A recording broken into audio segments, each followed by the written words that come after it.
Je vous bénis tous dans le merveilleux nom de Jésus.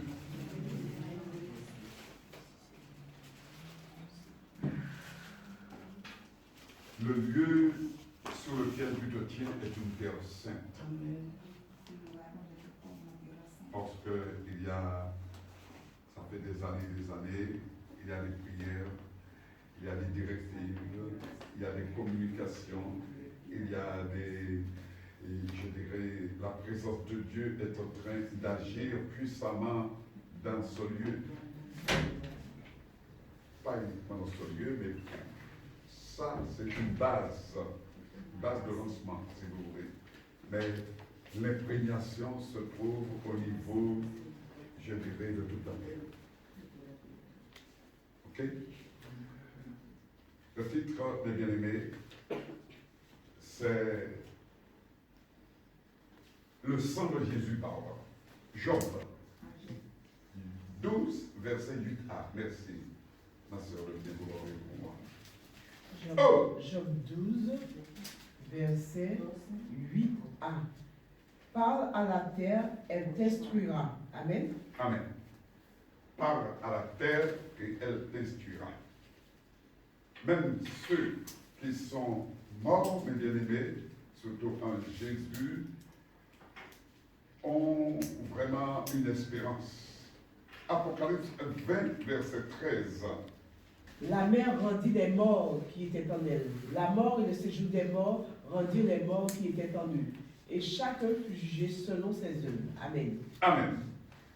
Un dernier verset encore, avant de faire mon introduction. Le psaume 116, verset 15. Elle a du prix aux yeux de l'Éternel, la mort de ceux qui l'aiment. Amen. Amen. Et je voudrais vous dire, mes bien-aimés, que le Seigneur veut que nous nous souvenions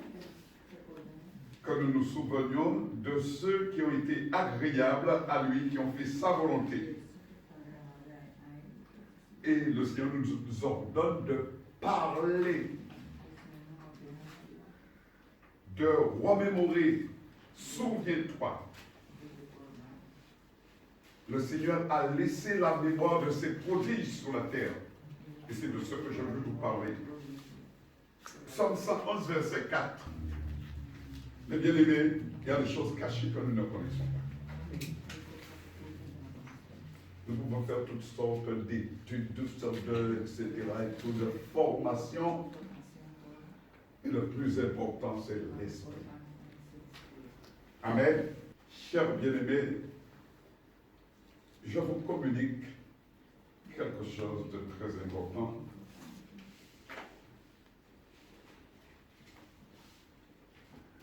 L'efficacité du sang de Jésus, ce n'est pas la peine de marquer. Mais ce n'est que maintenant que je découvre tout cela. Parce que je croyais, ce n'est pas que je croyais que Dieu était limité. Mais je dirais que l'homme naturel ne peut pas comprendre la souveraineté de Dieu, la puissance de Dieu, l'autorité de Dieu, la capacité de Dieu. Oh! Et c'est pourquoi nous sommes si limités et que l'Église de Dieu, l'œuvre de Dieu est si, pardonnez-moi, j'allais dire un mot minable. Non, ce n'est pas vrai. Mais c'est que nous n'arrivons pas à relever les défis. Parce que réellement, mes bien-aimés, nous sommes en mouvance. C'est-à-dire que nous croyons, nous ne croyons pas, etc. Et tout. Il y a un problème. Malgré que nous prions, malgré que nous sommes assidus, c'est pas ça. Crois au Seigneur Jésus et tu verras la gloire de Dieu. Oh! Je voudrais vous rappeler, vous faire souvenir, vous montrer la profondeur de la souveraineté de Dieu. Pas toi, s'il te plaît, souveraineté de Dieu. Parce que si je ne vous parle pas de ça, vous ne comprendrez pas ce que je vous dis. Oh! La souveraineté de Dieu. Ma soeur, est-ce que tu peux me lire Job 36, versets 22 à 28? Job 36, un homme qui était agréable à Dieu, un homme sur lequel Dieu alléluia, s'est appuyé. Dieu est grand par sa puissance. Qui saurait enseigner comme lui? Qui lui prescrit ses voies? Qui ose dire tu fais mal? Souviens-toi d'exalter ses œuvres que célèbrent tous les hommes. Tout homme le contemple. Chacun le voit de loin. Dieu est grand, mais sa grandeur nous échappe. Le nombre de ses années est impénétrable. Il y a un fil conducteur. Oh! Alléluia, Jésus, alléluia.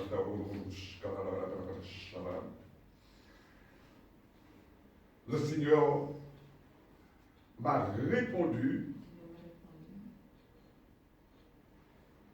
par la bouche de ceux qui étaient déjà morts. Et je ne savais même pas. Ça m'a bouleversé. Mon histoire commence, c'est l'introduction. Mon histoire commence, mes bien-aimés. Et il y a à peu près, je ne sais pas voir, attendez-moi un petit peu là. C'est dans l'année 2004. 2004. Et j'avais un problème. Et le problème, c'est que je ne comprenais pas ce qui se passait dans l'assemblée.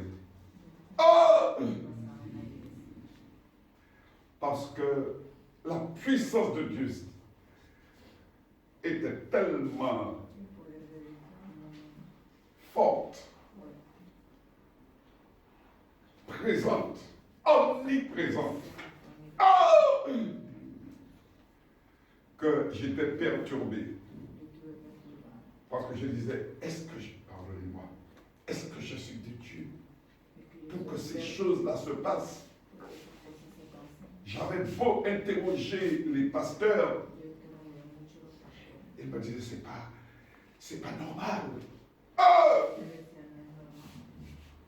Et j'étais sur le point, je dirais, de laisser l'assemblée parce que je me disais, est-ce que je conduisais?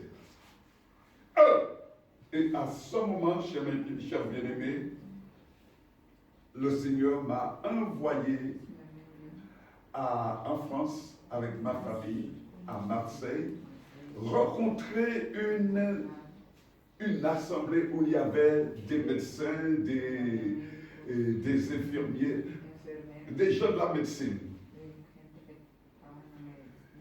Et quand je suis venu dans cette assemblée ne m'a pas reçu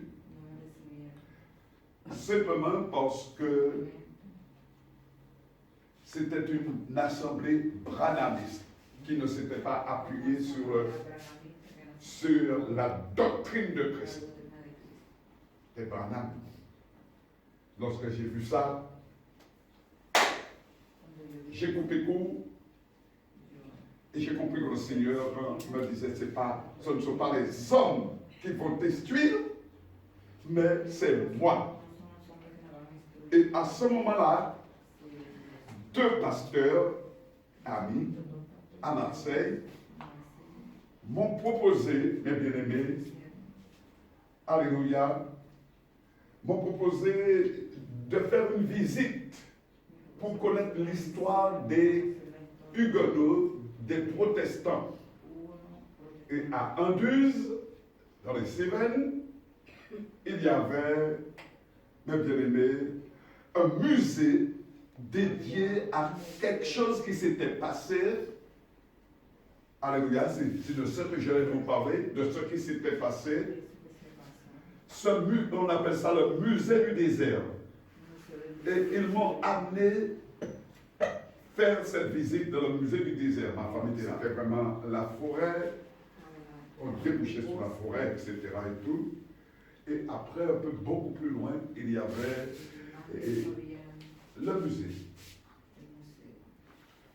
Et avant de rentrer dans celui-là, je me suis mis à prier. Et lorsque je me suis mis à prier, les pasteurs étaient là, mais moi je me suis mis à prier.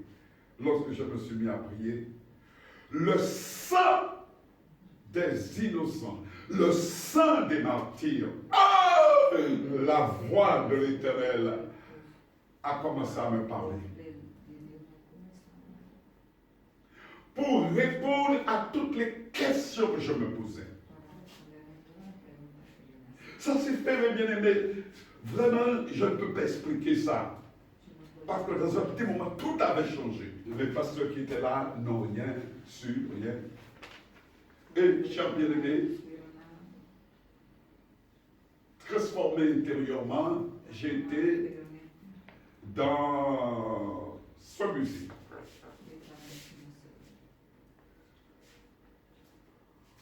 J'ai visité le musée, c'était merveilleux.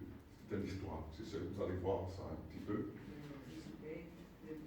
C'était merveilleux. Mais, j'étais venu dans un but, c'est-à-dire avoir l'assurance que c'est Dieu qui me conduisait, que c'est Dieu qui m'avait mis en place pour amener son œuvre, son Église à une dimension de compréhension, de connaissance. Alléluia.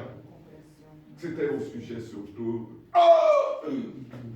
C'était au sujet, je dirais, des manifestations, des signes de sa présence, de sa puissance, de sa souveraineté.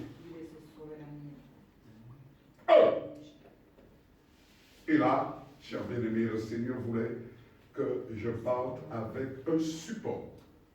Et le support, c'était un livre que je ne connaissais même pas parce que je n'avais jamais entendu parler de ça. Et je me souviens, j'étais devant le comptoir avant de partir et je disais au monsieur qui était là, conduit par cet esprit, vous avez un document parlant des prophètes. Et j'aurais besoin de ça.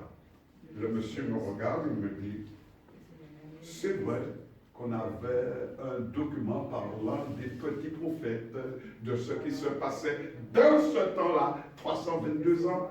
Et à ce moment-là, il me dit, monsieur, on ne fait plus ça. Le Seigneur me dit, le Saint-Esprit me dit, dis-lui d'aller à tel endroit. Dans son magasin, il va trouver un dernier livre et de me l'amener. Oh! Comme un robot, un automate. Je dis ça au monsieur. Le monsieur me regarde. Je dis, monsieur, mais je vous dis que je n'ai pas sorti. Monsieur, allez et regardez. Le monsieur, il a été, certainement, la puissance de cet esprit, il a été, et il m'a dit, monsieur, vous avez raison. Et le dernier document qui existe, ça s'appelle le théâtre sacré des Cévennes. Et il me l'a donné. De 2020 à 2004, ça fait combien? 16 ans. 16 ans. Et aujourd'hui, la conférence était déjà annoncée ce jour où j'ai mis les pieds dans les Cévennes à Anduze. Je ne savais pas, mais cette conférence, cette conférence, mes bien-aimés, a pris son départ le jour où j'ai mis les pieds là. Pourquoi, chers bien-aimés, tout ce que vous avez vu a un commencement et vous verrez des choses que vous n'avez jamais vues. Vous verrez la gloire de Dieu. Oh! Nous sommes, chers bien-aimés, en préparation pour l'enlèvement. Et le Seigneur va faire connaître sa souveraineté. Ne vous empressez pas de dire que ce n'est pas possible, que ce n'est pas possible, etc. et tout, parce que vous êtes maintenant dans une dimension de préparation. Oh! J'aimerais encore, chers bien-aimés, vous dire que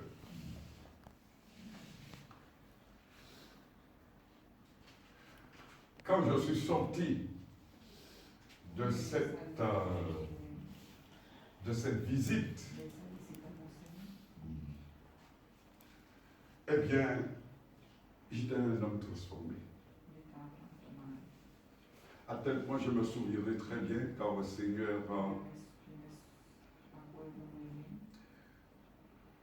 avec ma famille, on voulait voir le château de Versailles. On voulait en profiter.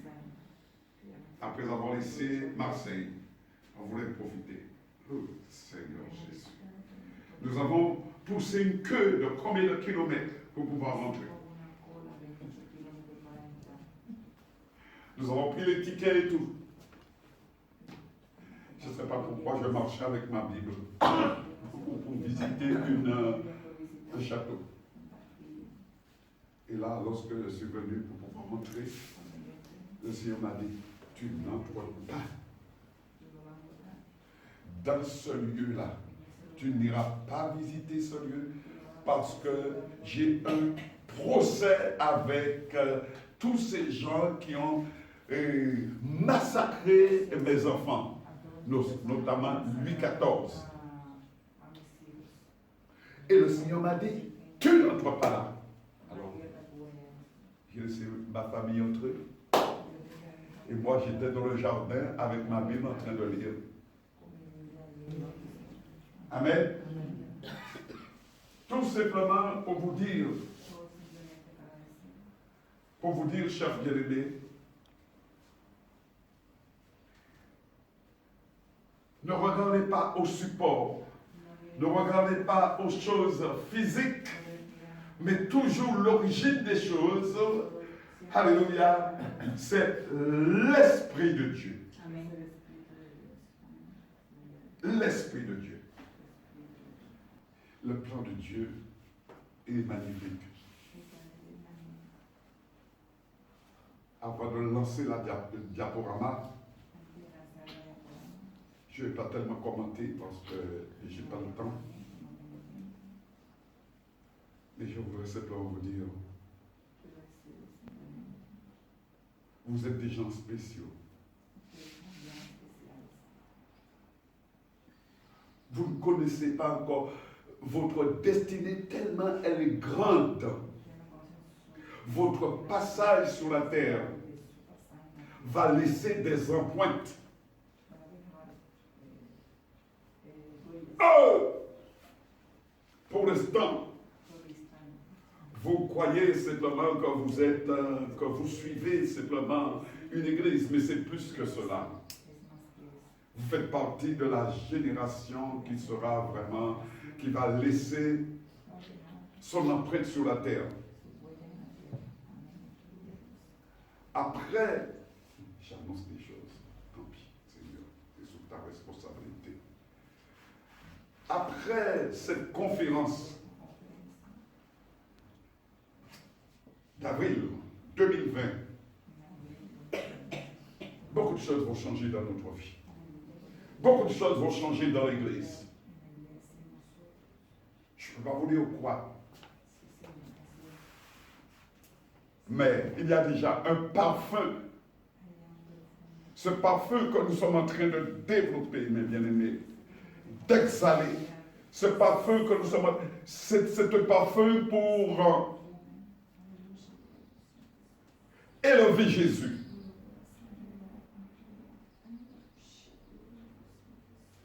La vraie conversion, mes bien-aimés.